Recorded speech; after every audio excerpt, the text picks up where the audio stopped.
नमस्कार, मैं हूं आपके साथ शिप्रा झा और आप देख रहे हैं न्यूज़ 18 बिहार झारखंड का डिजिटल प्लेटफॉर्म। और हर एक वीडियो के जरिए हम आपको बड़े बड़े अपडेट्स देते रहते हैं। और इस वीडियो में हम बात करने वाले हैं अमेरिका और ईरान के बीच हो रही बातचीत की, क्योंकि देखिए लगातार अमेरिका और ईरान के बीच बातचीत का सिलसिला तो चल रहा है, लेकिन साथ ही साथ अमेरिका की तरफ से ईरान को कई थ्रेटनिंग, कई धमकियां भी दी जा रही हैं, जैसे कि आप सब न्यूज़ में पढ़ भी रहे होंगे। तो सबसे बड़ा सवाल यही है कि आखिर होने वाला क्या है? क्या बैठक करके, बातचीत करके मसला हल हो जाएगा, या फिर हमें फिर से एक नए युद्ध देखने के लिए मिल सकता है? तो मिडिल ईस्ट में तनाव अभी भी जारी है और इस पर हम लगातार बातचीत कर रहे हैं। हमारे साथ हैं मेरे वरिष्ठ सहयोगी नीलेश जी, और उनसे ही हम इस टॉपिक पर बातचीत करेंगे। नीलेश जी, आपने बताया था कि 2 दौर की बैठक जो है वो हो चुकी है, तीसरे दौर की अब बैठक होने वाली है। क्या माने कि ये जो बैठक है ये सकारात्मक होगी, और ये बैठक कहाँ होने वाली है? जी शिप्रा, धन्यवाद। पहली दौर की बातचीत जो ओमान में हुई थी, ओमान की राजधानी मस्कट में हुई थी, और दोनों देशों ने पहली बार सकारात्मक रुख अब दिखाया था, रचनात्मक रुख बताया था एक दूसरे के रुख को। उसके बाद जब दूसरे दौर की बातचीत हुई पिछले सप्ताह शनिवार के दिन इटली की राजधानी रोम में, वहाँ पर एक बार फिर दोनों देशों के प्रतिनिधि बैठे। ईरान के विदेश मंत्री इसमें आए थे, मिडिल ईस्ट में ट्रंप के जो स्पेशल विशेष दूत थे वो भी आए थे। तो दोनों देशों में दूसरी बार बातचीत हुई, आमने सामने की बातचीत हुई। हालांकि ये बातचीत रोम में हुई, लेकिन जो जगह था वो था ओमान का दूतावास। वहाँ पर दोनों देशों के अधिकारी बैठे, ओमान के राजदूत भी उस पर थे, मौजूद थे। और जब ये बातचीत हुई, ये दोनों बातचीत की मध्यस्थता जो है सो ओमान ही कर रहा है। तो जब ये बातचीत हुई तो दोनों ने फिर से सकारात्मक रुख अपनाया, और उन्होंने कहा कि भाई हम लोग इस डील पर आगे जाना चाहते हैं। तो मतलब ये दोनों के बीच बातचीत एक शेप ले रही है, ऐसी उम्मीद जो है पूरी दुनिया के भर के विशेषज्ञ बता रहे हैं कि ऐसा उम्मीद है कि बातचीत कोई ना कोई रुख अपनाएगा।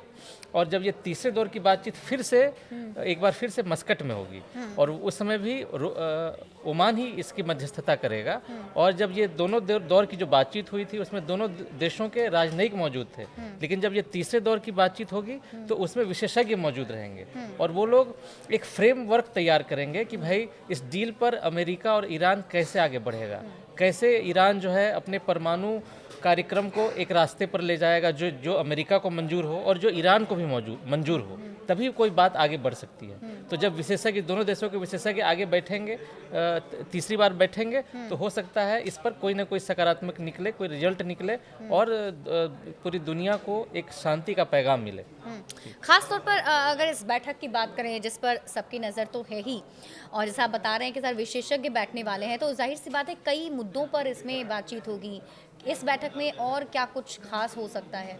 जी, अभी जो है अंतर्राष्ट्रीय परमाणु ऊर्जा एजेंसी के विशेषज्ञों का मानना है कि ईरान ने अपने पास 275 किलोग्राम यूरेनियम जमा कर लिया है। ये 60% तक इसका जो है संवर्धन ईरान ने कर लिया है, ऐसा उन्होंने उम्मीद जताई है। अगर ये बात सच है तो इस यूरेनियम से 6 परमाणु बम बन सकते हैं। हालांकि ईरान इन आरोपों को सिरे से खारिज करता रहा है, जब भी सवाल उठा है तो ईरान ने इस पर खारिज किया है।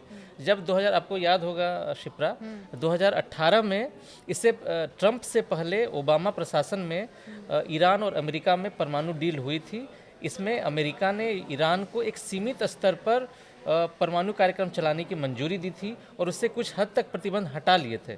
लेकिन जब ट्रंप दोबारा सत्ता में आए तो अमेरिका को उन्होंने इस डील से बाहर कर लिया था, और उसके बाद ईरान पर फिर से बहुत सारे प्रतिबंध लागू कर दिए थे। इससे ईरान अलग थलग पड़ गया था और उसके विकास को धक्का लगा था। लेकिन जब ट्रंप दूसरी बार सत्ता में आए तो उनके रुख अब इस बार बदले हुए हैं, और वो चाहते हैं कि परमाणु कार्यक्रम से दूरी बना ले ईरान। और जब ये ओबामा प्रशासन के समय जब ये डील हुई थी, उस समय ईरान को 3% यूरेनियम संवर्धन की इजाज़त मिली थी। अच्छा। अब ये 3% यूरेनियम संवर्धन से परमाणु ऊर्जा बन सकती है, और ये शांति का, ये परमाणु ऊर्जा का इस्तेमाल ईरान कर सकता है। लेकिन अगर ईरान ने 90% तक यूरेनियम संवर्धन कर लिया तो उससे परमाणु बम बन सकता है। तो अमेरिका यही चाहता है। अमेरिका के राष्ट्रपति ट्रंप ने 60 डेज पहले ईरान के सर्वोच्च नेता खुमनेई को ये चिट्ठी भी लिखी थी, धमकी भरी चिट्ठी थी ये, कि आपके पास 60 डेज का समय है, आप इस परमाणु कार्यक्रम से वापस हट जाएं। तो कहा जा रहा है कि ट्रंप यही चाहते हैं कि वही शर्त फिर से लागू हो जाए कि उसको घटा के 3% पर ले आए, यूरेनियम संवर्धन को घटाकर ईरान 3% पर ले आए, तो उसका जो है जो यूरेनियम है उसका इस्तेमाल वो अपनी ऊर्जा ज़रूरतों से कर सकता है और इसके बदले में ट्रंप कुछ ढील दे सकते हैं। तो वही जिस तरीके से ये कहा जा रहा है, तो क्या जो नेक्स्ट बैठक होगी उसमें जाहिर सी बात है कि इन पर तो बातचीत होगी ही, और क्या लगता है आपको कि इस डील से क्या फिर ईरान की एक तरीके से जीत मानी जा सकती है? हाँ, कहा जा रहा है कि ईरान जो है लंबे समय से आर्थिक प्रतिबंध झेल रहा है, उसके विकास पर असर पड़ा है, ईरान के विकास पर असर पड़ा है, वो अलग थलग पड़ गया है, उसकी कई सारी ज़रूरतें पूरी नहीं हो पा रही है और ट्रंप ने सेकेंडरी टेरिफ लगाने की भी धमकी दी हुई थी ईरान को। ईरान के पास जो है फारस की खाड़ी में अमेरिका के 2 युद्धपोत पहुंच गए हैं और उसके चारों ओर से घेराबंदी भी कर ली है अमेरिका ने, ऐसा कहा जा रहा है।